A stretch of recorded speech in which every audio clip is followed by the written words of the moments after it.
Hello, everyone. Thank you for joining us on the Fully Managed podcast. I'm your host, Shannon, and thank you, Chad, for joining me today. I really appreciate it. Yeah, thanks for having me. Hell yeah. Okay, so we're going to start today with a little game.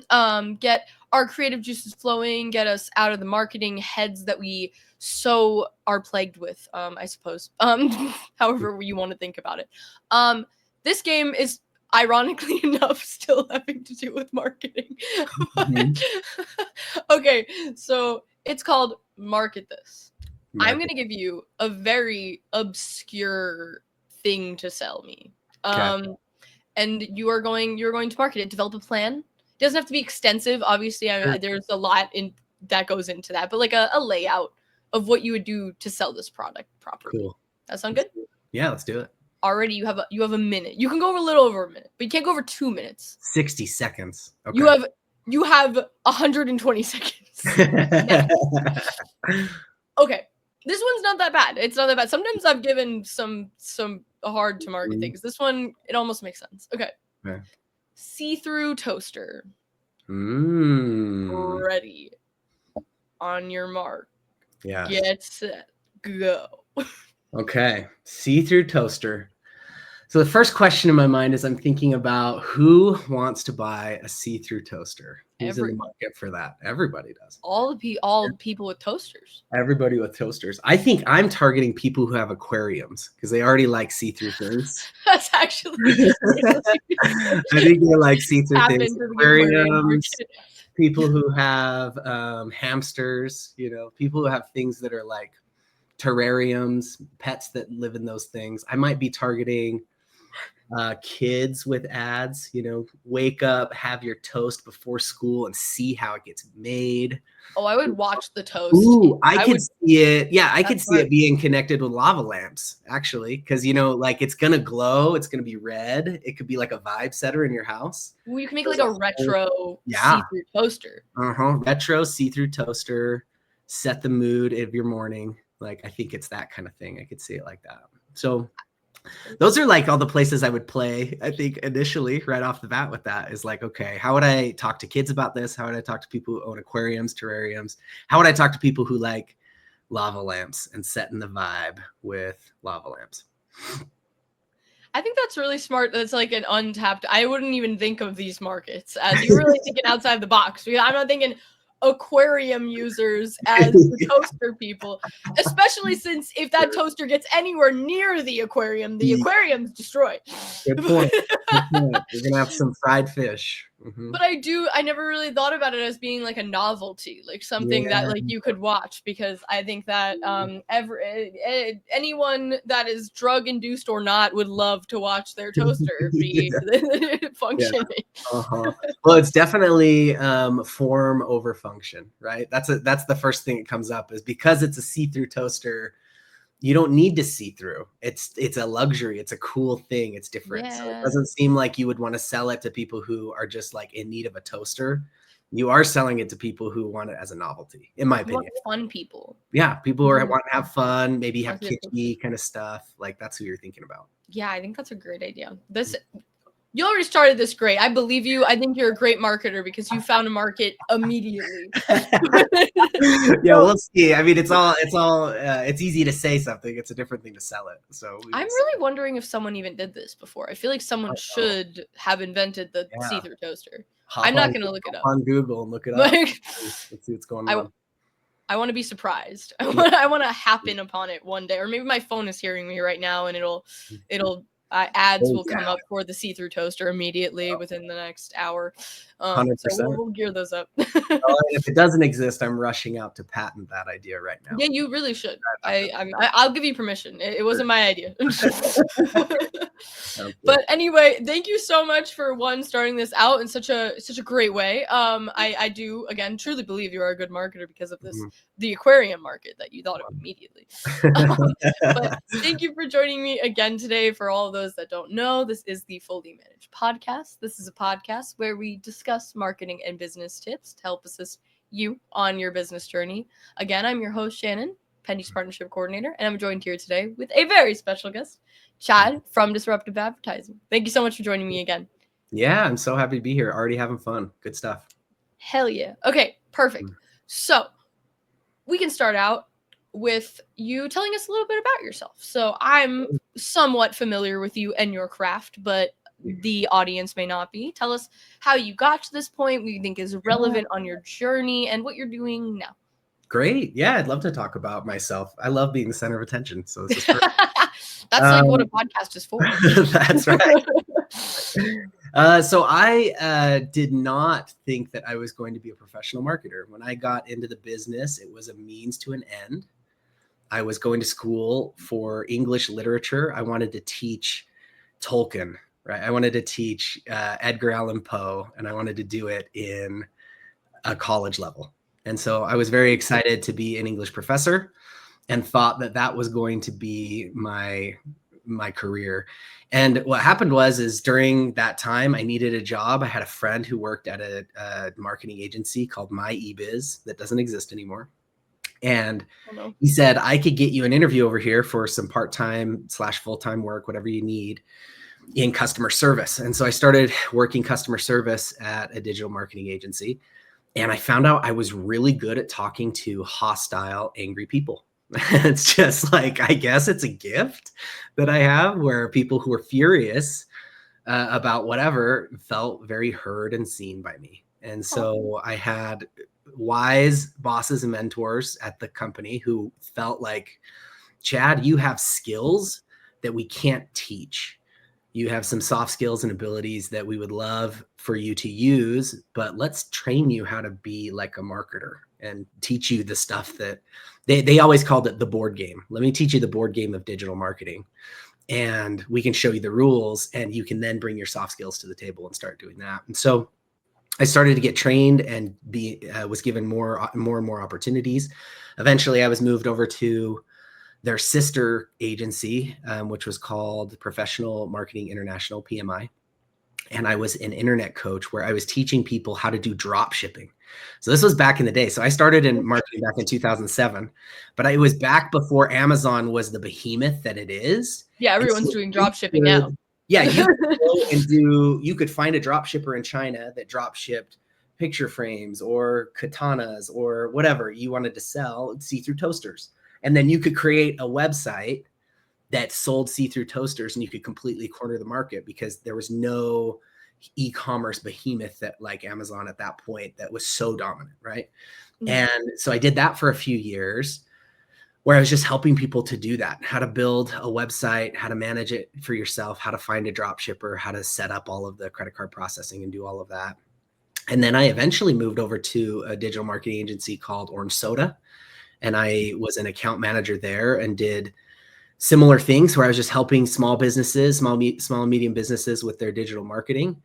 And eventually they sold their company and wanted me to move to Kansas City with them. And at the time, I did not want to move to Kansas City. I wanted to stay.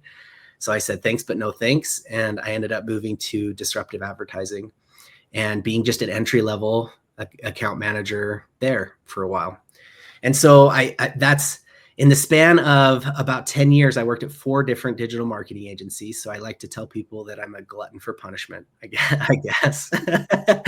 But as a result, I got to market for literally hundreds, if not over 1,000 different businesses during that time period.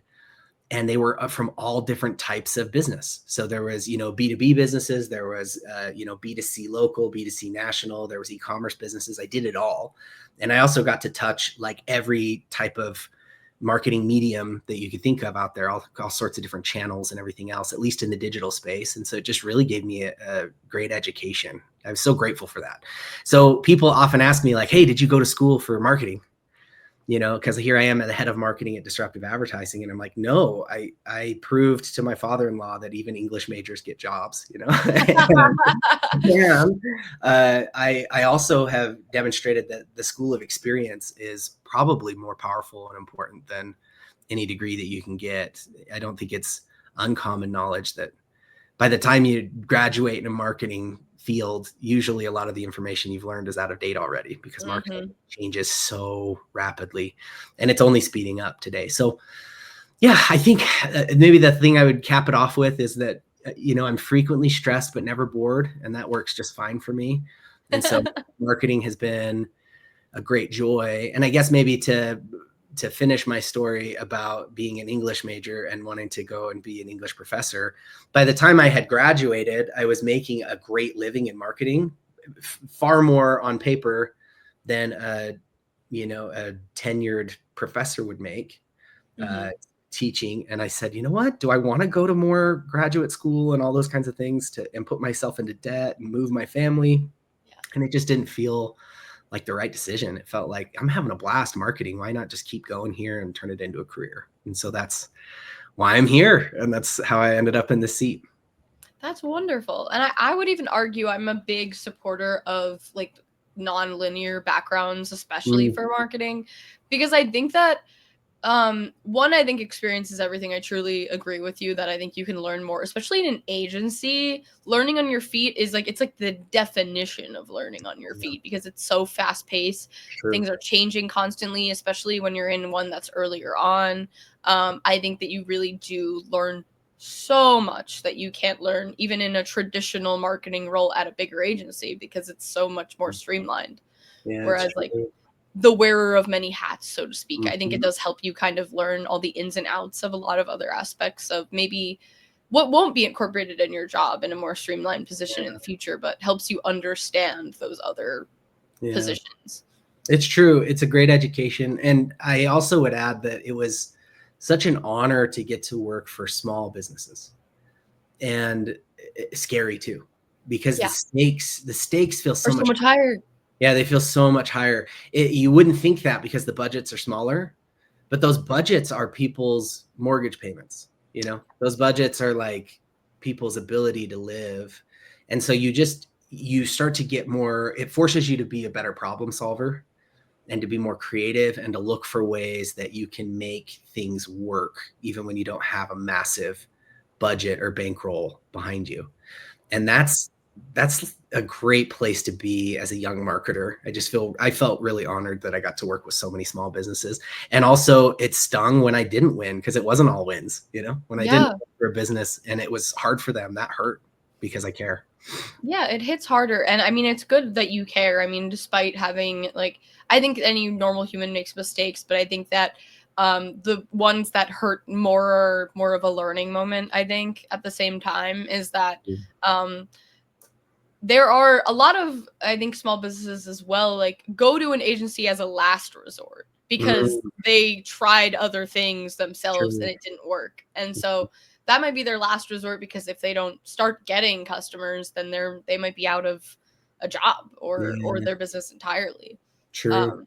Yeah, and it's interesting though too, because it depends on the agency, and it really depends on finding the fit that makes sense. Because one of the advantages that an agency can bring to the table is the resources that they can rally around you at a fraction of the cost.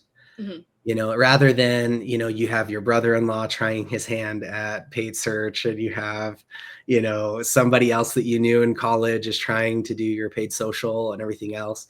You actually could, for a fraction of the cost of hiring a team of 6 or 7 or 8 people, you could have access to 6 or 7 or 8 experts who are seeing and living and breathing updates and in accounts every single day. So I think that's one of the reasons why I'm biased. I've worked at agencies my whole career, but I definitely have a bias towards it because I can see how it is really an advantage and positioned in the marketplace as a good thing for business owners to be able to afford a solution that will help advance them quickly. It will get them out of being stuck in trying to like have one person on their team wear 10 hats that don't fit, to having, okay, that one person is now backed up by an agency with 10 people who can help you do those things and have expertise. So that, it's trade-offs. If you're at a position in your business life cycle or with your money and with your marketing budget that you can actually invest in and hire great people to do it in-house for you, by all means do it, but agencies can be a great resource to shortcut some of the pain that you might have as a small business. Yeah, I definitely agree with that. I think even if it's something that they're trying for the first time, I would definitely urge them to just do their research. I think that like the biggest thing that I hear from a lot of agencies is people are coming to them after people have failed them like multiple times. And that is something that I think businesses worry about because, you know, all what they want is an extension of their business. But if they get people that don't care and charge them a lot of money that they're not expecting or whatever it may be, then it's like a very sad experience to see that happen to, you know, like a business that's like putting their livelihood at risk to be able to be successful and, you know, True. for it to burn them. True. Well, and I think that what we're feeling and seeing is the agency model needs to reinvent itself. Mm-hmm. And it will, and is continuing to do that with AI now, particularly in the forefront, because it has failed in a lot of ways, and there are failings to the model. And I think that it is telling that, you know, we have, you know, hundreds of leads and talk to, you know, hundreds of businesses every month. But I don't know of the last time I heard of a business that came to us where it was the first time that they had talked to an agency. Everybody has agency experience now under their belt, typically, like you said, and they're usually they're burned. They've had a bad experience. That's why they're here on our doorstep saying, "Hey, let's talk," you know. And I think that the statistics say something like once every 18 months is the average for a business to look for a new marketing solution. And it's not just for agencies. That's like internal teams too. You know, there is a major target on your back if you are a CMO or if you are a leader, a marketing leader, because when things are not going well, regardless of how much of those things are in your control, whether they're macroeconomical or microeconomical, you still are, whether the buck stops with you, you still are the responsible one.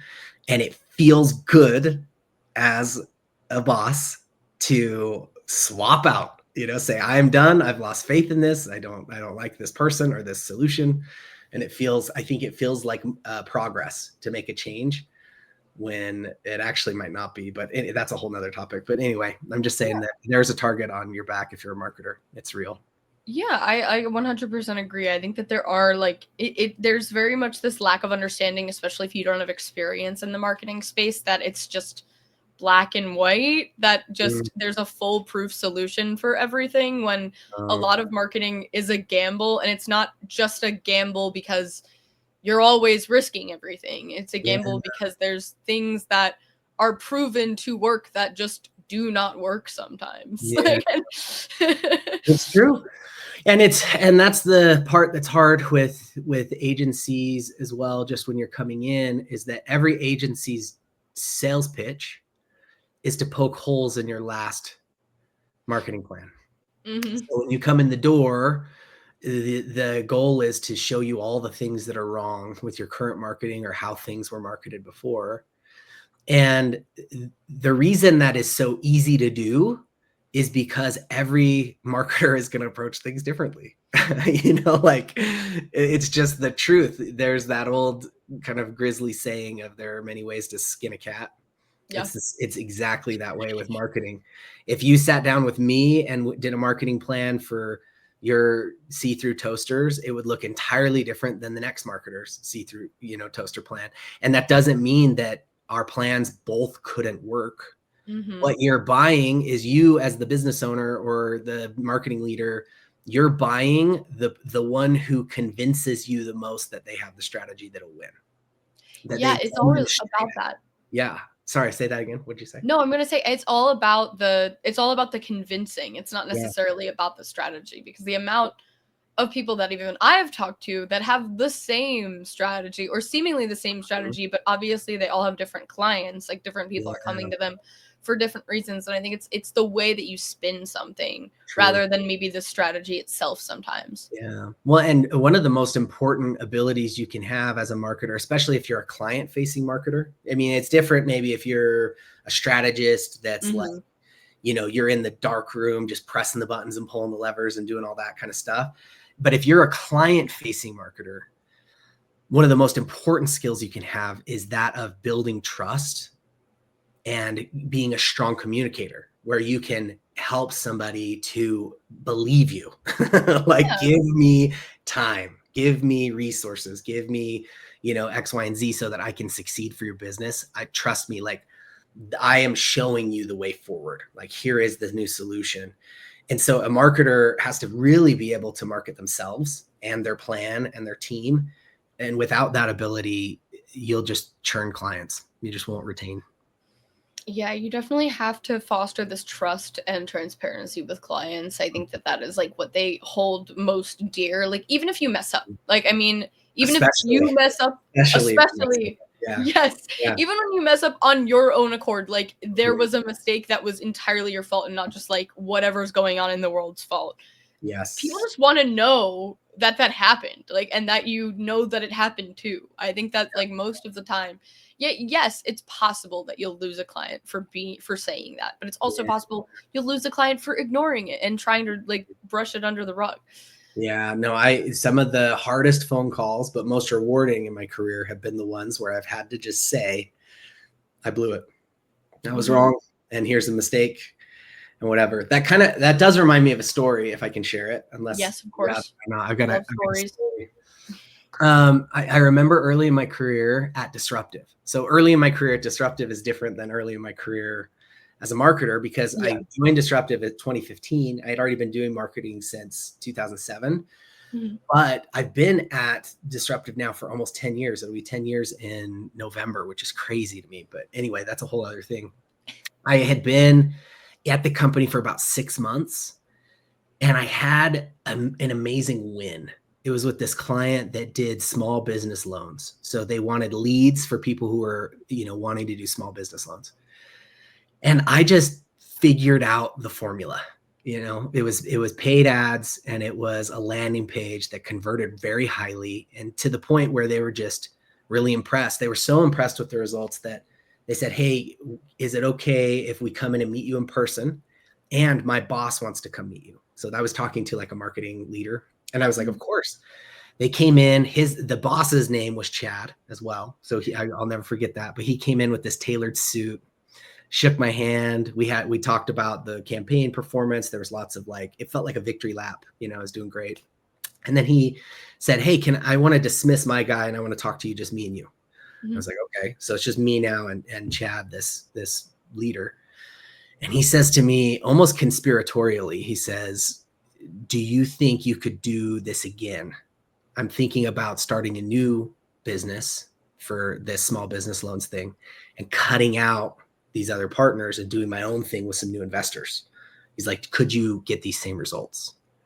And I made the most rookie mistake that you can make, which is that I said, I guarantee it. No! I said, yep, no problem. I've got you, Chad. I guarantee it. I know the playbook. I know exactly what to do. So fast forward, we are 3 months later. We're sitting in a room with my boss, my boss's boss, and Chad. And Chad is just yelling at me because I have not delivered the results that I promised and guaranteed. And I to this day, Shannon, I don't know why. I used the same campaign build, the same keywords, the same bidding strategies. I used the same landing page framework. I changed just like the colors and the fonts, but it was like pretty much the same deal. That's crazy. And I could not, for the life of me, get it to work. It was not working as well. I couldn't get the conversions that I wanted, nothing. And so we're sitting there, and he's just laying into me and yelling at me, and he's frustrated. And finally he says, what do you have to say for yourself? It was that kind of thing. And I just said, I'm really proud of this, actually, because I could have said 1,000 things, but I said, Chad, you're right. I'm sorry. I shouldn't have made that promise. I didn't make it in bad faith. I thought that I really could do it. I believed in myself. I thought I had it. And here's what I recommend we do now for the next month. Here's what I think I can do. And I'm not making promises, but I think this could happen because I don't want to make another promise and have a bad experience. And he just stood up and said, no, I'm done. And looked at my boss's boss, who was the owner of the company. And he said to him, I'm done. I'm taking my account, and I'm leaving. And also those other deals we were talking about, I'm taking those too, because he was like a big investor and had a bunch of deals. Yeah. So I'm sitting there. This is one of my favorite stories about Disruptive, by the way, but I'm sitting there now. My boss takes Chad out of the room, and it's just me and my the owner of the company of Disruptive sitting there next to me. His name's Jake Batsgaard. Jake looks at me. I'll never forget, because at this moment I'm like, I'm about to get fired. Yeah. That's what I feel like. That's what I was. That was too scary. That's scary. I am about to get fired. And I'll never forget, I'm sitting there at the table feeling the lowest of the low that I've ever felt in my career. And I'll never forget that Jake looked at me with this funny little look on his face. And he said, Chad, I love that you didn't make excuses. He said, I could work with somebody like you forever. And then he stood up and he walked out. And that was it. Isn't that awesome? That's awesome. That's so sweet. Yeah, blew my mind. It's true. I mean, like, you did what you were supposed to do, and it just doesn't happen sometimes. Like, the marketing doesn't. Yeah. I think, like, the biggest thing that made me think of that story is that so many people tell me, like, under promise, over deliver, and I think that was, like, maybe the one problem about that is the promise. 100%. The idea that it's a learning moment. I think that those are, like, more important than successes. Like, because, you know, you now know, hey, maybe I shouldn't guarantee anything ever. Yeah. Well, and I never made that mistake again. You know, that mistake never repeated itself. And it was a good one. I mean, it humbled me because I was feeling like a hot shot. You know, I was feeling myself. I had this awesome success. They were, you know, coming for a victory lap. I just felt like I had the whole world in my hand, and it brought me low pretty quick. Yeah, that's definitely scary, but I think that's really important. And I'm sure that you also feel like that's really important because it's going to happen earlier on in your career too, because it's scarier when it happens later.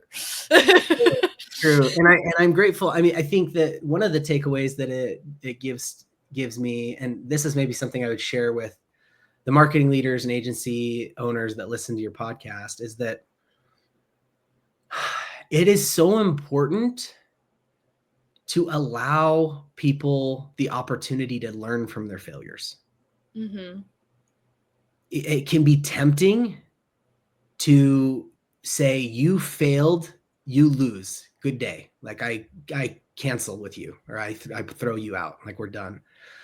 It is so much more powerful. I've just seen it in my career now, you know, going on, 18 years of digital marketing and agency work specifically, that when you can find it within you to forgive a team for dropping the ball, that team will work their ass off for you. To fix it. They also appreciate you for having meeting with them with understanding. Yeah. And seeing them as human beings, because they're just like you. They're just doing a different job. Right. And so the thing that is powerful about that, and I'm not suggesting just let people make mistake after mistake after mistake. Yeah, of course. Like that, of course not. There's a line. But I think that for me, every great partnership that I've had that have gone beyond the bounds of just business, you know, where you start off as just trying to run their marketing and do business, but you end up being somebody who like texts them and says like, hey, I saw X and, you know, I saw whatever X, Y, and Z, and congratulations. That's awesome, man. You know, even though you're not working together now, you just know each other, you care about each other. Every great partnership that I've had that's turned into that has been able to weather hardship. Mm-hmm. And we've found our way through frustration. Some of the best friends that I have in marketing now were some of my worst clients, worst in quotation marks, right? Yeah, I understand. Got them where I said, oh, this is so hard to work with this person. He's so mean to me. He's yelling at me all the time. You know what I mean? All these different things. I don't want to talk to him. Oh, I feel sick. I feel nervous. I don't want to be on the phone with this person. Now they're like people that I know them and their wife and their kids, and I care about them. And, you know, you move through it because you've weathered some adversity. You got to a place where it wasn't, you know, I was just the employee or the hired help and they were talking down to me. You got to a place like, hey, we're actually in this together. Let's partner and let me see you as a human. That's so powerful. So I can't overstate that. It's just so important to allow an environment where people can learn from their failures, because they will get better and they will work harder for you. Yeah, especially like if they care. I think that if they care about their work and like that they're doing it properly, I think they're going to. Sometimes I think that being so unbelievably harsh on someone on a person that's going to be harsh on themselves is unnecessary. I think that they're probably beating themselves up enough because they're disappointed in themselves, or they're disappointed that they disappointed you. And I think that letting people learn from that, I do agree. Like, they will work so much harder, especially if they're just a hard worker. I mean, it's also on an employer to make sure they're hiring the right people. Obviously, there are people that will take advantage of you, but I think more often than not, those aren't the people that you're hiring. I think that most people like to do good work and actually want to be proud of what they're doing. And I think that there's not a lot of grace. I think that there's more grace in the agency world. I would argue. I think that I love the agency world for the reason that I think that it's like this escape from the corporate environment. I think there's a lot of people that model themselves off of the corporate environment, which I don't necessarily agree with. I think that there's systems in place that make sense sometimes, especially when you're a large agency. But there's I think that it has more of this understanding of a work-life balance. It has this more understanding of that people make mistakes and that they can learn from them. Whereas like in a corporate environment, you don't show you're fired. Like you don't show off. You're not perfect. And the agency world, I really admire of it being like an escape from this model that has been the only model for so long. Yeah, no, I love that call out. And I do feel like whether you're an agency or a corporate type of business, or, you have it's a question of culture. It's really what it is. And so you might be at a company where the culture is, if you show weakness, you are dead. You are fired. You are taken off of the projects, and eventually you're let go. You're put out to pasture. Like, that's real. That's out there. And that sucks. Like, that's so bad. And I think that sometimes those, it's hard. There's usually people who really believe in that, meaning this is the way that we create a high quality company, is by not allowing anyone to show any weakness. And if they do, they're out. Right? And if anybody makes a mistake, they do, they're out. And we keep only perfect people here. Right. That's crazy. I just feel like it's an insane thing, because I think what actually is happening is that all of your problems are going underground. That's what's happening. And you might think, oh no, I've got a perfect team. Nobody makes mistakes. There's no issues. Everything is being swept under the rug. It's being hidden from you. It's being blamed on other people. You might be letting people go that it wasn't even their fault. It was somebody else, but you allowed a culture that would promote that type of behavior. I think that there's such a power when you can be a leader that allows individuals to learn from their mistakes. And that's where that's coming back to what happened with me. And that's coming back to this idea of, like, you talked about the agency model or the agency world being like a nice escape. Like, what we're actually trying to escape from is a culture where you're not allowed to be a human and you're expected to be perfect, and you don't grow in that culture. Growth doesn't happen. Growth happens when you can come to the table and say, I made a mistake, and here's what I'm learning about it. Reflect on it and actually learn something from your mistake, rather than being like, I will never do this ever again. It won't happen ever again. And then you just don't. Yeah, it's true. And it's the same thing with, okay, you fired Chad because he made a mistake. He then learns from that mistake, potentially, if he's a growth-minded person, but he takes that learning now to a competitor of yours because he goes and works with them now, or works for them. So it's like you're robbing yourself of the ROI. So, that just like triggered another thing that I love. And I say all the time now as a marketing leader, when not everything you do works, right? In marketing, it just is that's the way it is. But everything you do gives you an ROI, or a return on your investment, if you are willing to learn from it. That's all it is. That's really what it is. There's not days that you win and lose. There's days you win and learn. That's all it is in marketing. When you refuse to get an ROI from a thing not going well, and you gut the team and you fire everybody and everything else, you just stay on this treadmill of never actually growing up, because you are constantly stuck in the same mistakes over and over again. Right. Anyway, now I feel like I'm on a soapbox, but That's cool. No. I think that it's a really important statement to make, because I do think that there are agencies that fall into that hole of like a trying to hide weakness, or even not even sharing their faults or whatever it may be, because I know very well that people lie. I've spoken to so many people that work in agencies on this podcast, and I can tell when people are lying. At this point, I think I can tell when people are lying. I'm You're not the going to say who those human people lie are. detector. Yeah, human lie detector. Yeah. and I'm not going to say that even most of them are lying, but I'm just saying that there are agencies that are doing things wrong, and it has to be, because I hear from agencies so much about people coming to them being wronged by agencies, and I think that there is an inherent what's the word, trend, I guess, with agencies, that they will wrong people inevitably, and wrong is the operative word of that.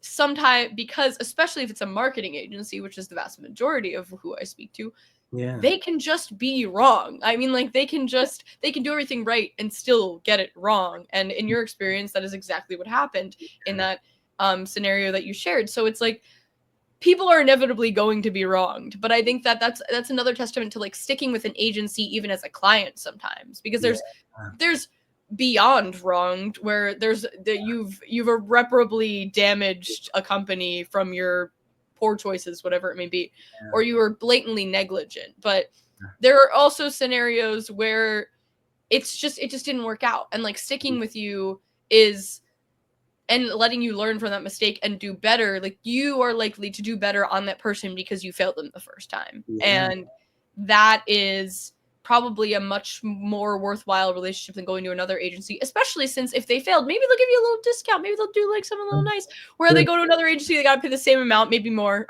for doing the exact same thing that might also fail. True. It's true. It's in that moment when, if you're working with someone who's willing to admit that they were wrong and they're bringing it to you proactively, yes, hold on to that person. Yeah. And be careful how you react, because if they come to you and they're saying, hey, I made a mistake here. This was my call. I did it wrong. If I could do it again, I would. Here was the impact of this. Here's what I'm going to do to fix it. Here's how I want to move forward. If you react with hostility and frustration and demean them, or say that you know, X, Y, or Z, and insert, fill in the blank here, how likely are they going to be to want to bring something forward in the future if you do continue with them?